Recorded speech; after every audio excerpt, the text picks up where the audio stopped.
बिना हाथ पैर के भी इंसान बहुत कुछ कर सकता है अगर वो माइंड से विकलांग नहीं हो तो। दोस्तों, एक ऐसी कहानी आपके सामने प्रेजेंट करने वाला हूँ जिसकी वजह से आपकी ज़िंदगी बदल सकती है, जिसकी वजह से आप अपने सपनों को हासिल कर सकते हो।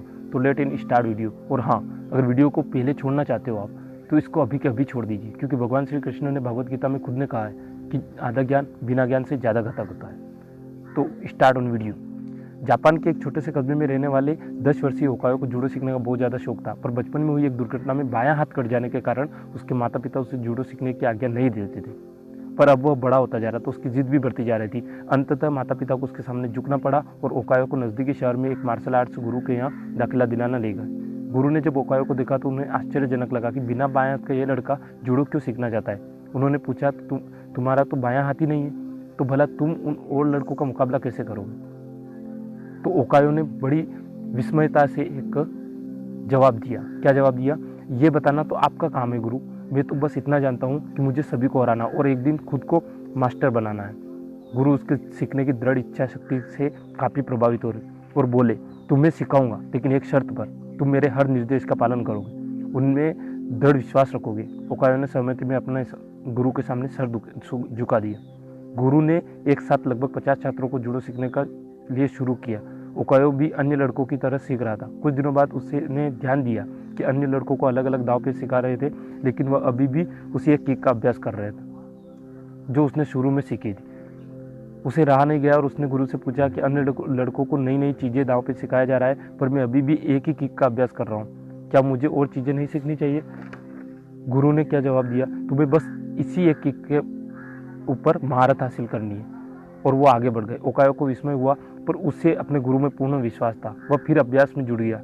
समय बीतता गया, देखते देखते 2 साल हो गए, पर ओकायो एक ही किक का अभ्यास कर रहा था। एक बार फिर से ओकायो को चिंता होने लगी और उसने गुरु से पूछा कि क्या अभी भी मैं एक ही किक के अभ्यास करता रहूँगा? तो गुरु ने फिर से जवाब दिया, तुम्हें मुझ में अगर यकीन है तो एक ही किक का अभ्यास करो, अभ्यास जारी रखो। ओकायो ने गुरु की आज्ञा का पालन करते हुए बिना प्रश्न किए 6 साल तक उसी एक किक का अभ्यास जारी रखा। सभी को जूडो सीखते सीखते 8 साल हो चुके थे। तभी एक दिन गुरुजी ने सभी शिष्यों को बुलाया और बोले कि मुझे जो ज्ञान देना था वो मैं दे चुका हूँ। अब गुरुकुल की परंपरा के अनुसार सबसे अच्छे शिष्य का चुनाव एक प्रतिस्पर्धा के माध्यम से किया जाएगा और इसमें से जो विजयी होने वाले शिष्य को सेंसेई की उपाधि दी जाएगी, यानी कि मास्टर की उपाधि दी जाएगी। प्रतिस्पर्धा आरंभ हुई। गुरुजी ने ओकायो को अपने पहले 2 मैच में हिस्सा लेने की आज्ञा दी। ओकायो ने लड़ना शुरू किया और खुद को आश्चर्यजनक करते हुए आसानी से अपने स्टार्ट के 2 मैच जीत लिए। तीसरा मैच भी थोड़ा संघर्ष के बाद में जीत लिया और आखिर उसने फाइनल में अपनी जगह बना ली। इस बार विरोधी कहीं अधिक ताकतवर था, अनुभवी था और विशाल था और देखकर ऐसा लग रहा था कि ओकायो उसके सामने नहीं टिक पाएगा। मैच शुरू हुआ। विरोधी को ओकायो पर भारी पड़ रहा था। रेफरी ने मैच रोककर विरोधी को विजेता घोषित करने का प्रस्ताव रखा, लेकिन तभी गुरुजी ने उसे रोकते हुए कहा कि मैच पूरा चलेगा। फिर से मैच शुरू हुआ। विरोधी अति आत्मविश्वास से भरा हुआ था, तब ओकायो को कम आंक रहा था। इसी दम में उसने अपने एक बारी गलती कर दी, उसने अपना गार्ड छोड़ दिया और ओकायो ने इसका फायदा उठाते हुए 8 साल तक जिस किक की प्रैक्टिस कर रहा था उसे पूरी ताकत के साथ, सटीकता के साथ विरोधियों के ऊपर जड़ दी, उसे जमीन पर धराशायी कर दिया। उस किक में इतनी शक्ति थी कि विरोधी वहीं मूर्छित हो गया और ओकायो को विजेता घोषित कर दिया गया। मैच जीतने के बाद ओकायो ने गुरु से पूछा, सेंसेई भला मैं यह प्रतियोगिता सिर्फ एक मूव सीखकर कैसे जीत ली?